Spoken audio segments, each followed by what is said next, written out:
அடுத்ததாக 9ஆம் வகுப்பு மாணவர்கள் நடனத்திற்கு தயார் நிலையில் இருக்கிறோம். பாட்டு திறத்தாலே வையகத்தை பாய்த்திர வைத்த பாட்டு தலைவன் என் பாரதியை வணங்கி ஆண்டுகள் ஆக ஆக வயது ஏற ஏற இளமை கூடும் பேரதிசயம் பெற்ற எம் தமிழெண்ணையம் வணங்கி தன்னை விட உயரத்தில் வைத்த தரணியை ஆள வைக்க எங்களுக்காக முழுமூச்சாய் உழைக்கும் ஆசிரியர் பெருமக்களை வணங்கி அறியாமையை சுருக்கி அறிவை நாளைய சூரியனை போல் ஒளி வீச காத்துக் கொண்டிருக்கும் எம் போன்ற மாணவர்களே, வருங்கால தேவைகளே, எதிர்கால மேதைகளே, உங்கள் அத்தனை பேரையும் சிரம் தாழ்ந்து வணங்கி என் கவிதையை தருகிறேன். என் கவிதைக்கு பரிசாய்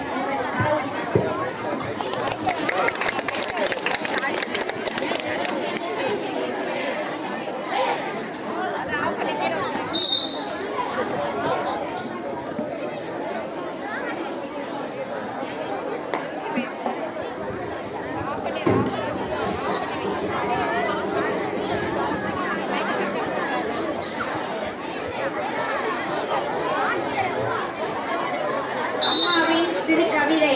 அம்மா என்பது மூன்றெழுத்து, அன்பும் என்பது மூன்றெழுத்து, வாழ்க்கை என்பது மூன்றெழுத்து, அதில் பண்பு என்பது மூன்றெழுத்து, நம் வாழ்க்கை என்பது மூன்றெழுத்தில் அடங்குகிறது. அனைவரும் ஒரே சொல்லில் மயங்குவோம் அம்மா. நம் வழியில் கட்டும் போதிலிருந்து நம் வாழ்வில் கடைசி வரைக்கும் உச்சரிக்கும் ஒரே சொல் அம்மா. அனைத்து வேலைக்கும் ஓய்வு உண்டு, ஆனால் அவள் சமையலறைக்கு ஓய்வு என்பதே இல்லை. மீண்டும் நம் வாழ்வில் அமர முடியாத இடம் தாயின் கருவறை மட்டுமே.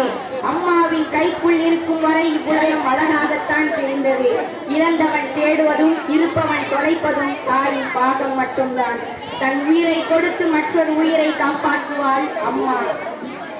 அன்பு என்ற சொல்லுக்கு அர்த்தம் நீயே, பாசம் என்ற சொல்லுக்கு பொருளும் நீயே. அம்மா என்னும் மந்திரமே அகிலம் யாவும் அடங்குமே. அடிப்பவளும் அவள்தான், நமக்கு ஒன்று என்றவுடன் குடிப்பவளும் அவள்தான். உணவை தட்டி வைத்து விரட்டுபவளும் அவள்தான். போதுமென சொல்லும் போது ஊட்டுபவளும் அவள்தான். அவள்தான் உலகம். இடி இடிப்பது மழைக்காக, என் இதயம் பிடிப்பது என் தாய்க்காக.